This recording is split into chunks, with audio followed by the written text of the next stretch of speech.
poursuivre, mesdames, messieurs, bienvenue à cette session d'information sur l'antenne à la chaîne de référence.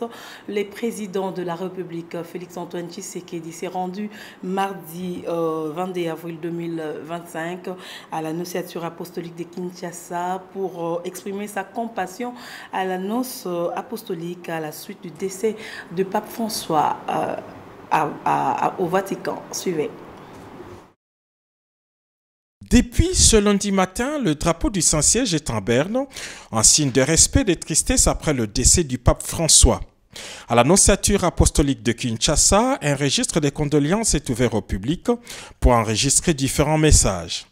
Affecté par la disparition brutale du souverain pontife, le président de la République, Félix-Antoine Tshisekedi Tshilombo, est arrivé ce mardi matin à l'ambassade du Saint-Siège à Gombe pour exprimer toute sa compassion aux nonces apostoliques. Les chefs de l'État et Monseigneur Michel Escovar ont échangé sur les programmes de funérailles du pape François et sur les processus de désignation de son successeur. Les deux personnalités ont aussi évoqué sa dernière mission apostolique à Kinshasa en 2023. Par la suite, le président de la République Félix-Antoine Tshisekedi Tshilombo a écrit de sa propre main son message de condoléances adressé à l'Église catholique. En ces jours de profonde tristesse, je rends au nom du peuple congolais et à mon nom propre un hommage ému à sa sainteté le pape François dont le décès laisse un vide immense dans nos cœurs. Pasteur d'une humanité rare, il a incarné l'amour, l'humilité et l'espérance, guidant l'Église et le monde vers la paix et la fraternité, a écrit le président de la République.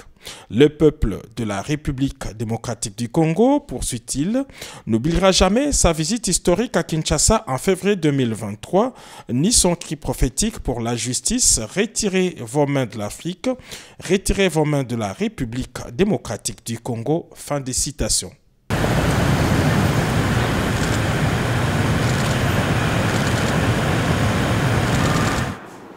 Et vous êtes sans ignorer du décès de pape depuis le lundi 21 avril 2025 à 7 h au Vatican.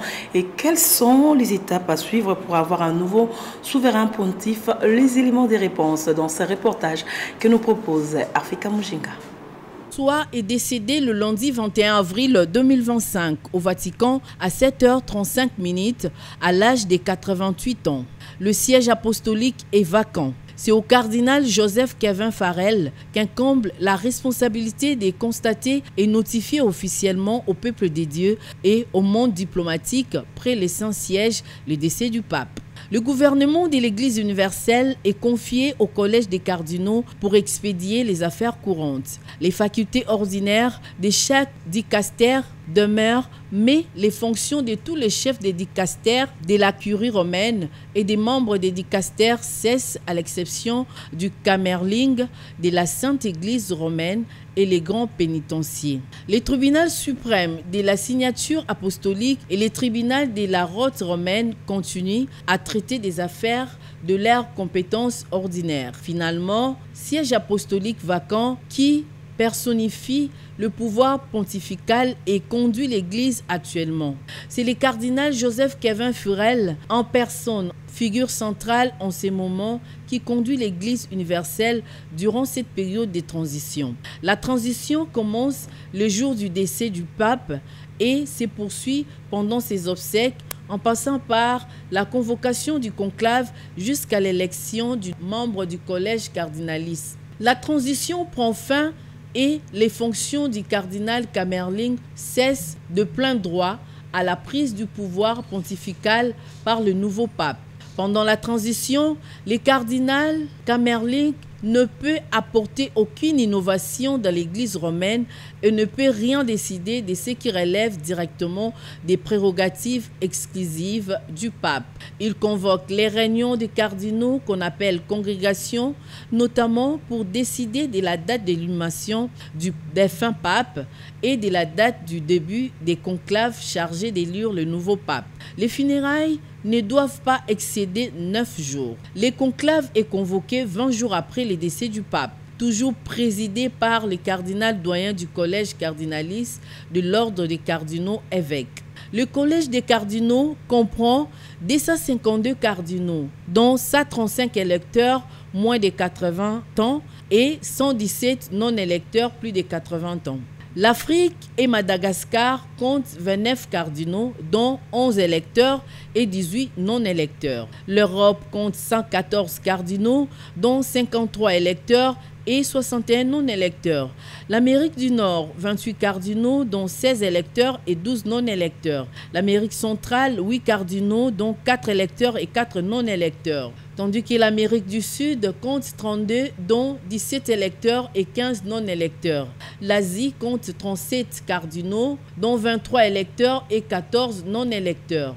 L'Océanie compte 4 cardinaux, tous électeurs. À noter que pour compatir avec les chrétiens catholiques du monde entier, le président américain Donald Trump a décrété le deuil national sur toute l'Amérique, et cela jusqu'au jour de l'enterrement du 266e pontife catholique Saint François.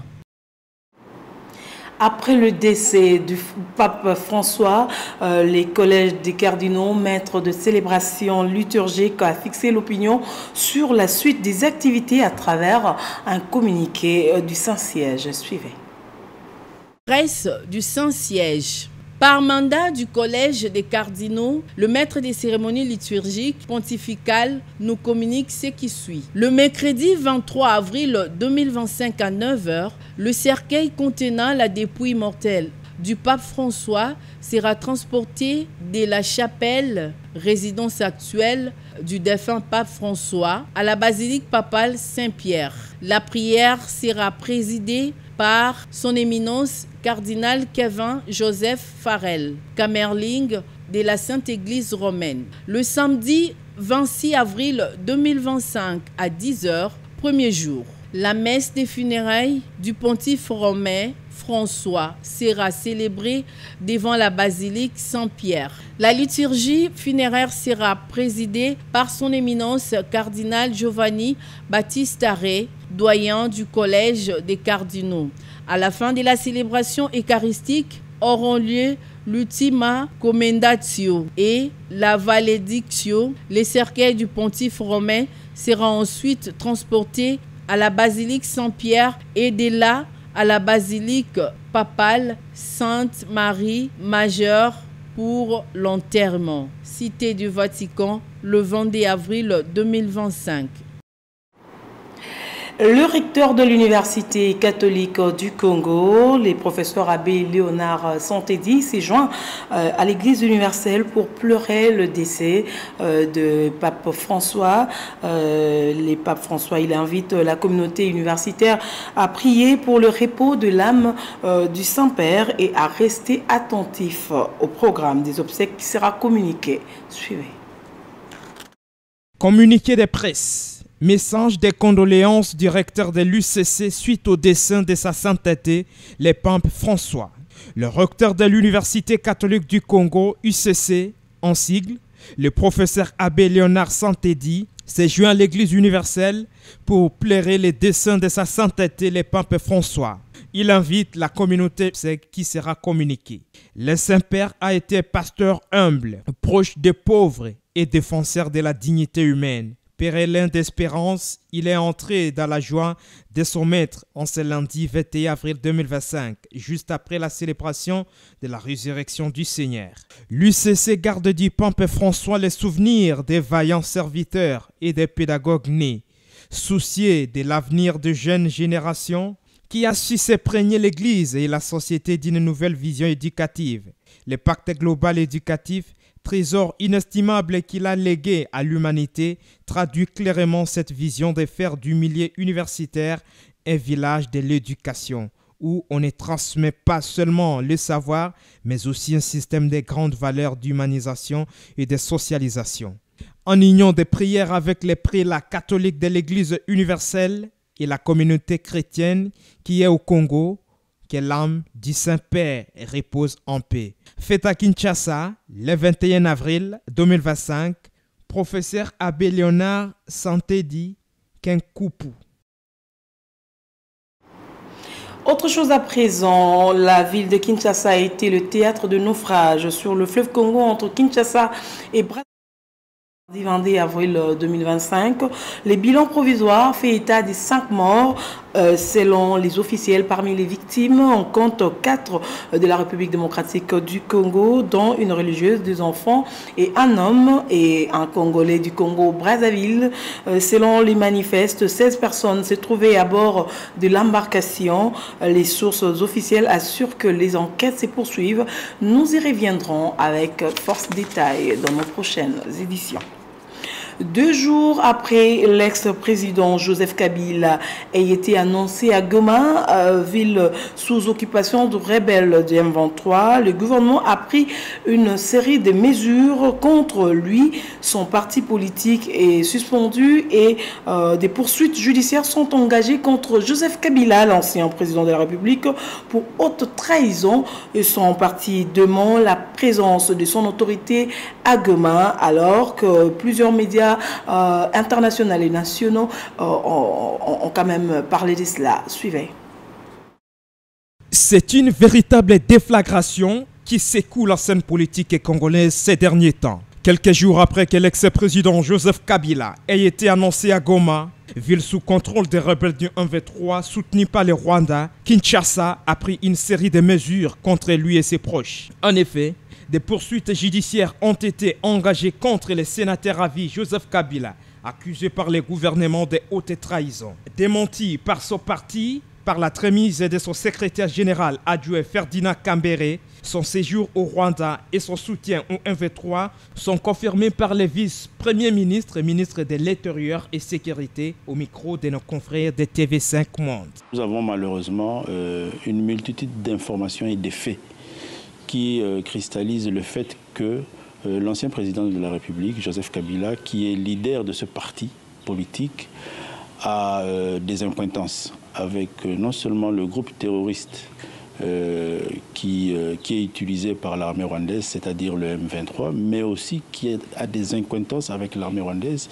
Il a séjourné à plusieurs reprises au Rwanda, à Kigali. Pour Ferdinand Kambere, secrétaire permanent adjoint du PPRD, les mesures prises par les gouvernements sont arbitraires et frisent la dictature. Les partis de l'ancien président de la République démontrent ainsi la présence de son autorité morale à Goma. C'est Kabila qui fait peur en réalité, parce qu'il est innocent dans tout ça, même toutes ces affabulations sur son entrée à Goma. En réalité, c'est une fabrication du régime. L'objectif, c'est quoi? Instrumentaliser la crise qu'ils ont créée eux-mêmes avec les M23 et les autres, manipuler l'opinion. Il faut rappeler qu'il y a quelques jours, l'ex-président a annoncé son intention de rentrer au pays. Envie de garantir une bonne circulation de la population congolaise, l'inspection générale de la police nationale congolaise a déployé ses éléments dans les artères de Kinshasa pour traquer les policiers de la police de circulation routière, sémant du désordre chez les usagers. Suivez. C'est fait. L'inspection générale de la police nationale congolaise a mené une opération coup de poing contre les abus commis au sein de la police de la circulation routière. Durant cette opération, plusieurs agents qui ramaient contre la loi ont été interpellés. Ceci témoigne les besoins urgents des réformes au sein des forces de l'ordre. Depuis son arrivée à la tête de l'IGPNC, Patience Mouchidi Filémon prône le respect des droits humains. Cette opération s'inscrit dans une série d'initiatives visant à donner un visage autre à l'opinion congolaise. Sur le terrain, les équipes de l'IGPNC ont ciblé plusieurs carrefours stratégiques, notamment sur les axes Victoire, Gombe, Tchango, où les agents ont été surpris en flagrant délit. Certains ont même tenté de fuir à l'approche des inspecteurs, illustrant l'ampleur des défis à relever.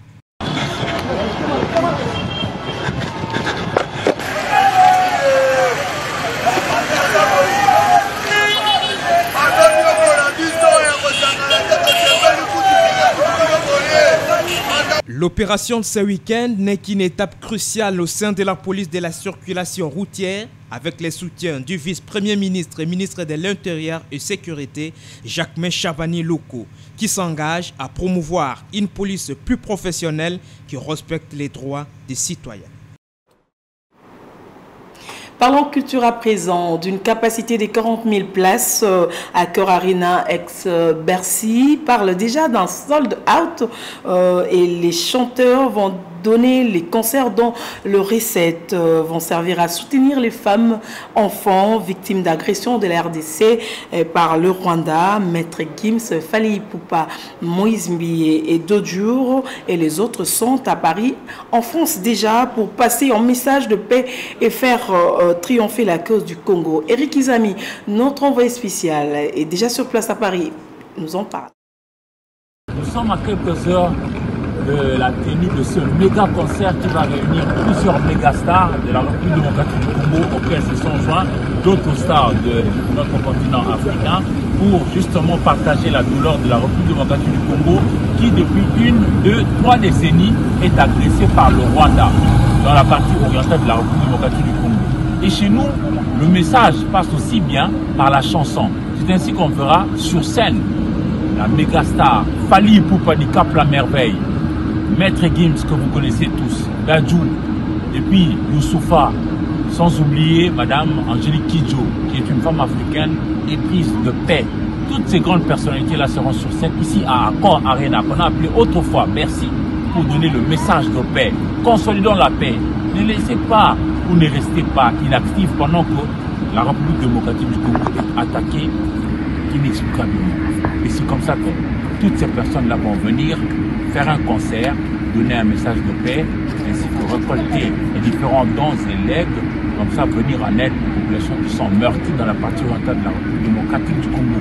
Et il faut quand même souligner qu'il y a une forte délégation venue du Congo-Kinshasa, du professionnel de médias, dont nous, pour venir couvrir l'activité, ouvrir ces concerts, laisser passer le message de paix et pourquoi pas chercher des voies et moyens pour pouvoir résoudre cette crise qui n'a que trop duré. Depuis Accor Arena, ex-Bercy à Paris, en France, Eric Izami pour Antenne A. Parlons santé à présent dans le Nord Kivu. Une alerte concernant l'anthrax dans la région voisine du parc Virunga et le lac Edouard a été signalée. Cette alerte qui date depuis le 22 mars a causé plusieurs pertes d'espèces rares des animaux dans cette partie de la République démocratique du Congo. Cette information est infirmée au cours de la réunion stratégique tenue au cabinet du ministère de la Santé. Patricia Bassois, Pascal Lokolo nous en parlait. Une alerte à l'anthrax a été signalée dans la région du parc des Virunga et du lac Edouard, avec plusieurs décès d'animaux et des 15 humains suspects, dont un mort. La nouvelle a été confirmée au cours de la réunion stratégique hebdomadaire tenue au cabinet du ministère de la Santé. En effet, la vaccination ciblée a repris dans les zones de santé de Lingwala et Nsele, soutenue par l'UNICEF, fait face à une situation épidémiologique préoccupante. 2044 cas suspects et 223 cas confirmés d'infection ont été enregistrés durant la semaine 15. À en croire les experts, à Kinshasa, la mortalité a été notable, avec plusieurs décès dus à des complications de santé graves. Pourtant, une campagne de vaccination est en cours. Parallèlement, 4 provinces ont été touchées par des inondations qui ont occasionné beaucoup de déplacements de la population. Au sortir de cette réunion, le directeur du Centre des opérations d'urgence de santé publique nous a proposé ces résumés. C'est essentiellement de la situation sur l'épidémie de Mpox, sur les inondations que le pays connaît, et d'autres urgences, notamment le choléra, l'afflux des blessés de l'Est du pays. Alors concernant la situation de Mpox, cette semaine 15, on a noté une légère augmentation des cas comparativement à la semaine passée, la semaine 14, parce qu'autour de cette semaine, nous sommes autour de 2044 cas et 17 décès qu'on a enregistrés. Concernant la situation dans l'Est, des violences continuent d'affecter Goma, avec des attaques de Wanzalendo et des incidents mortels. Aussi, le choléra est également préoccupant avec 78 nouveaux cas et 2 décès enregistrés durant la semaine 16. La découverte des carcasses d'hippopotames et d'autres animaux dans la région rappelle l'urgence des mesures de santé publique. À noter que des efforts d'investigation et de sensibilisation sont en cours pour gérer la crise sanitaire et sécuritaire en République démocratique du Congo.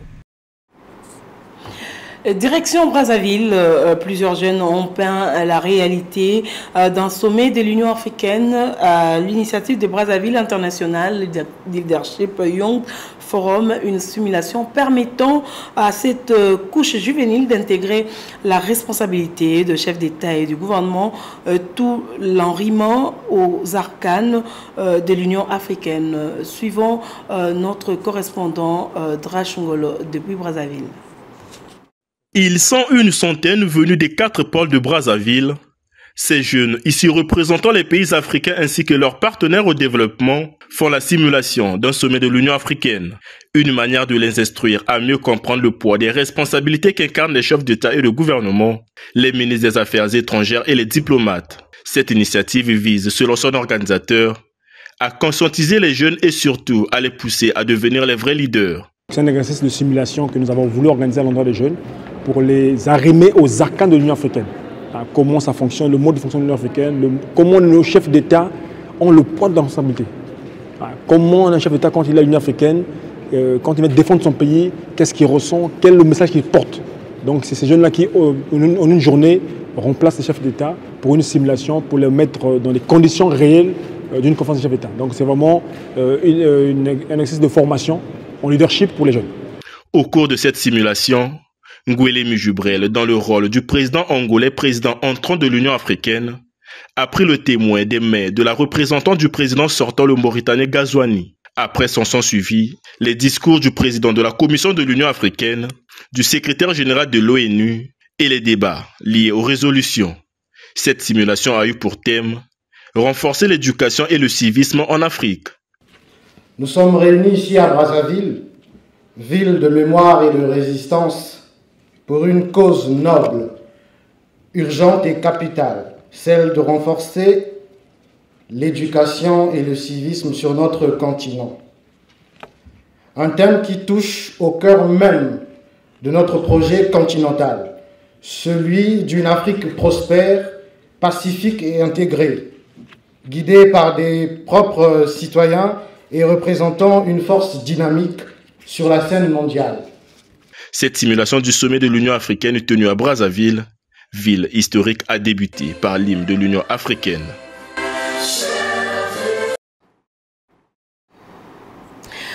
Pour terminer, le chef coutumier de Kinshasa se sont réunis le lundi 21 avril 2024 autour de leur président Willy Mabiala dans la commune de Lansele pour discuter de l'évolution du pouvoir coutumier pendant ces temps de crise. Ces autorités traditionnelles ont dénoncé le mauvais comportement des hommes politiques qui ne respectent plus leur engagement.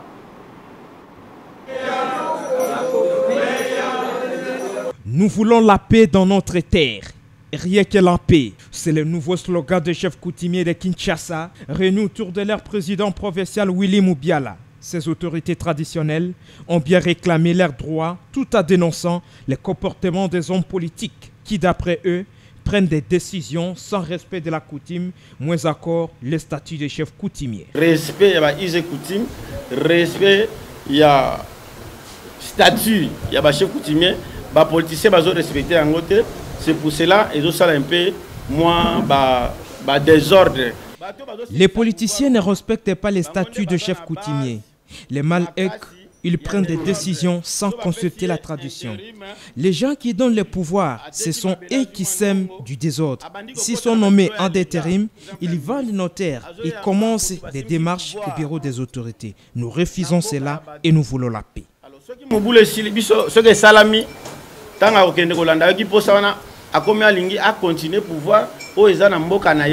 S'agissant de la succession du pouvoir, ces autorités coutumières ont précisé que la coutume de Kinshasa est patriarcale. Ainsi, L'intérim matriarcal ne peut vendre des terres ou autres biens appartenant à la communauté à qui que ce soit. Il faut dire que cette rencontre des chefs coutumiers vise à informer et informer les chefs coutumiers de Kinshasa en particulier et de la RDC en général, qui lance un appel à l'ordre au ministre de l'Intérieur et Sécurité de revoir leur secteur et en établir l'ordre.